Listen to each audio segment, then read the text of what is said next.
날마다 하나님 말씀 가까이 하는 성도님들에게 하나님의 은혜가 함께하길 원합니다.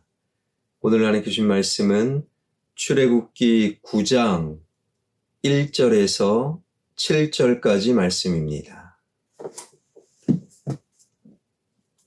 여호와께서 모세에게 이르시되 바로에게 들어가서 그에게 이르라.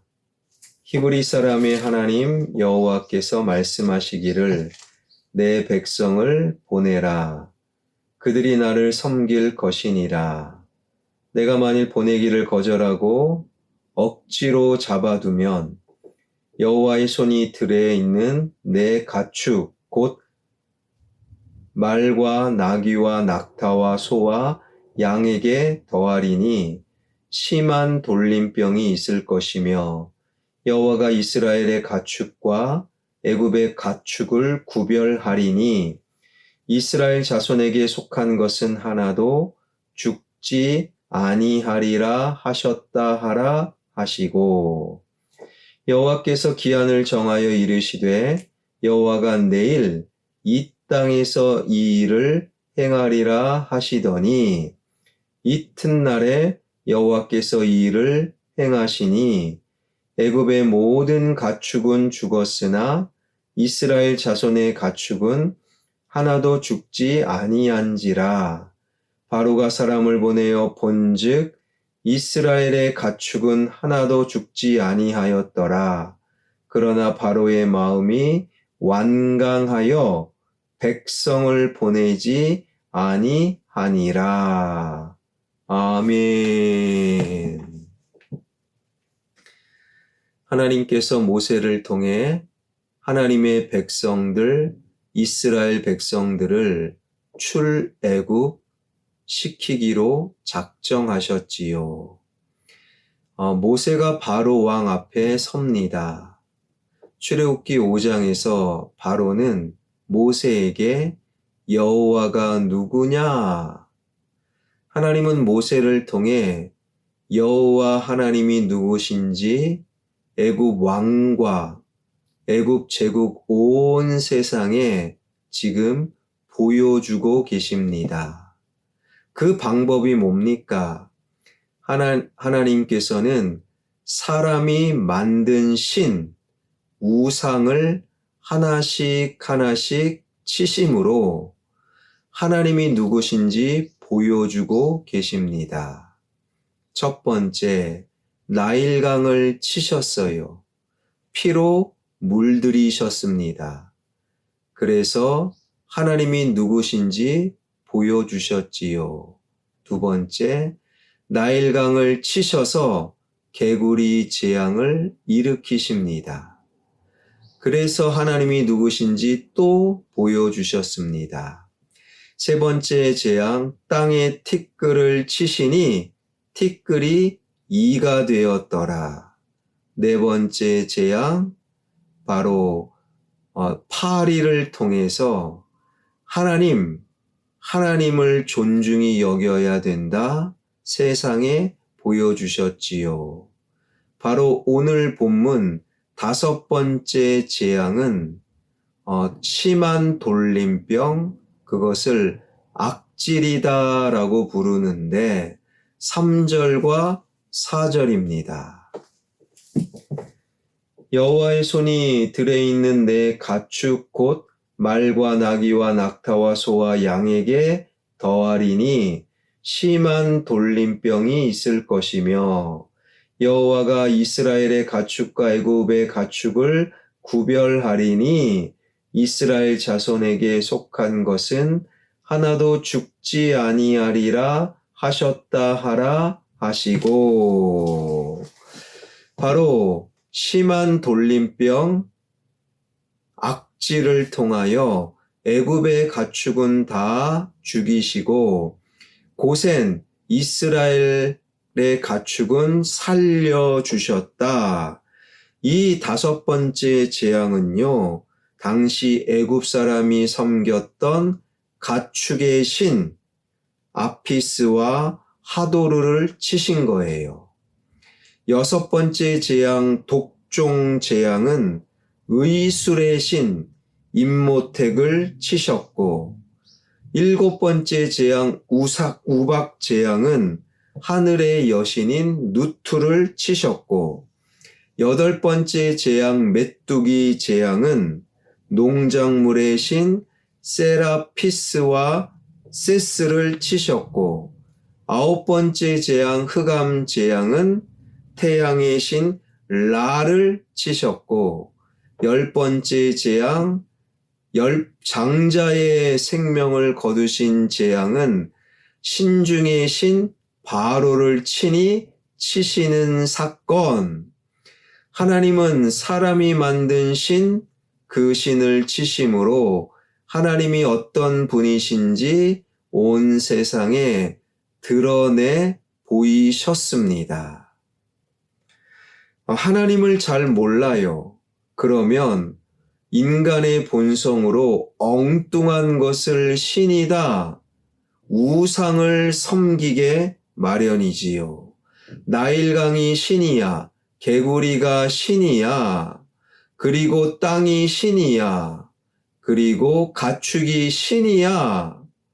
그렇게 엉뚱한 것을 신으로 만들어 우상을 섬기는 거예요.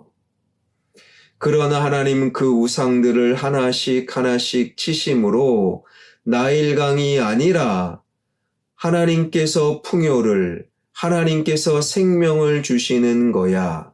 땅이 아니라 하나님이 목적이요 영원한 기쁨이 되는 거야. 하나님께서는 하나님을 온 세상에 보여주고 계신다라는 거예요. 우상에 관해서 레위기는 이렇게 소개하는데요.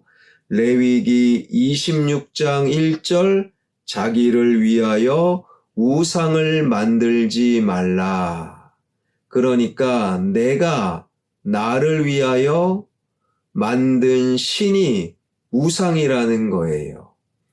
내가 나를 위하여 만든 신, 내가 나를 위하여 이게 우상이야. 그러면 하나님을 내가 만든 우상에 가둬두는 것이고, 하나님도 내 마음대로 조정할 수 있어. 내 뜻대로 하나님이 움직이는 거야. 이것이 우상의 본질이라는 거예요. 우상은 어떤 신상, 단군 신상, 어떤 무속의 어떤 잡신, 그 형상 자체가 우상이 아닌 거예요. 우상은 내가 나를 위하여 만든 신, 그리고 그 우상이 하나님도 가둬두고 내가 하나님을 조절할 수 있는 것, 이게 우상의 본질이라는 거예요. 신앙은 뭡니까? 하나님을 위하여, 하나님의 뜻대로 내가 행하고 하나님께 내가 조정을 당하는 게 신앙인데, 우상은 그 반대라는 거예요. 참으로 안타까운 것은 한국 교회 안에도 알면서도 혹은 모르면서도 지금도 여전히 우상 숭배가 보인다라는 거예요. 한 큰 교회에 편지 한 통이 긴급하게 날아왔어요.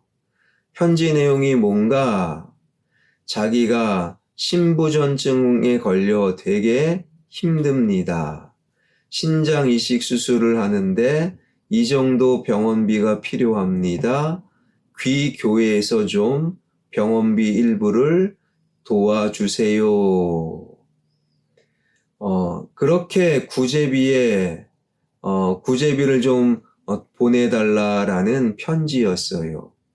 그 편지를 쓴 사람을 알아봐야지요. 알아보니까 강남에 있는 한 대형 교회, 기도원도 크게 운영하는 대형 교회 부목사님이었던 거예요.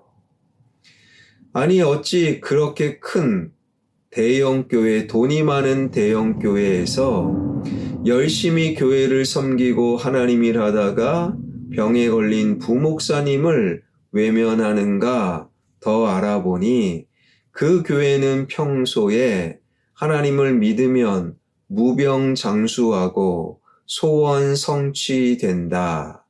내 뜻이 다 이루어지고 병에 안 걸린다. 그렇게 가르쳤던 교회라는 거예요. 하나님을 믿으면 소원 성취 무병장수. 여러분, 소원 성취 무병장수는 무당들이 하는 말 아닙니까? 그런데 그 교회가 그런 말을 했고 그 말에 마음이 빼앗긴 사람들이 그 교회에 몰려갔던 거예요.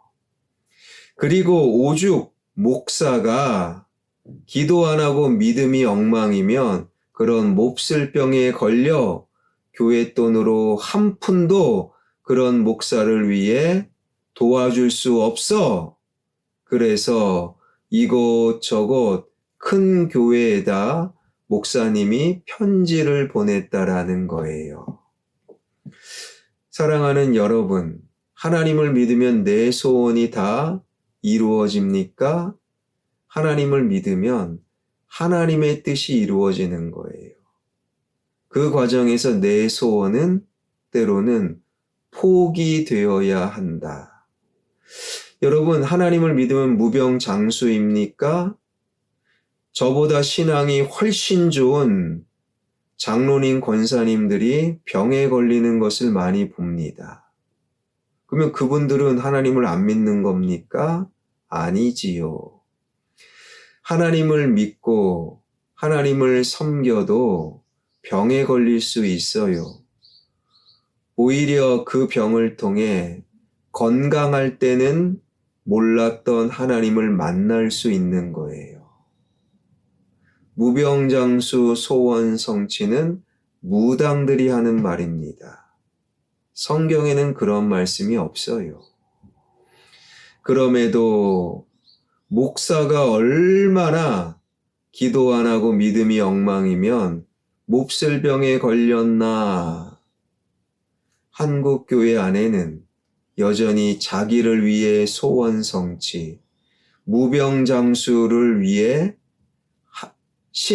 자기를 위한 신을 만드는 우상 숭배가 교회 밖에뿐만 아니라 교회 안에도 존재한다라는 거예요. 자기를 위하여 만든 신, 우상을 하나씩 쳐 내려가는 하나님의 재앙. 그 하나님의 10가지 재앙은요, 오늘날에도 계속 된다라는 거예요. 출애굽의 10가지 재앙을 살피면서 마음속에 꼭 새기며 우리가 순종해야 될 것. 자기를 위하여 내가 만든 신, 우상을 하나씩 제거하고 하나님을 믿으니 하나님의 뜻이 이루어지고 또한 병을 통해 더 깊은 하나님을 만날 수 있다. 이 하나님, 이 신앙을 더 알아가는 저와 여러분, 우리 모두가 되길 주님의 이름으로 축원합니다. 기도하겠습니다. 자기를 위하여 내가 만든 신, 내 구미에 맞는 하나님, 내 뜻대로 움직이는 하나님, 내 소원을 성취하는 하나님, 그러한 내가 만든 나만의 우상을 하나씩 제거함으로 때로는 내 소원이 이루어지지 않을지라도 그 속에서 하나님의 뜻을 알아가고 때로는 이 땅에 원치 않은 손해와 질병의 권세 속에서도 더 깊은 하나님을 만날 수 있는 더 성숙한 그리스도인들이 되게 하여 주옵소서. 예수 그리스도의 이름으로 기도하옵나이다. 아멘.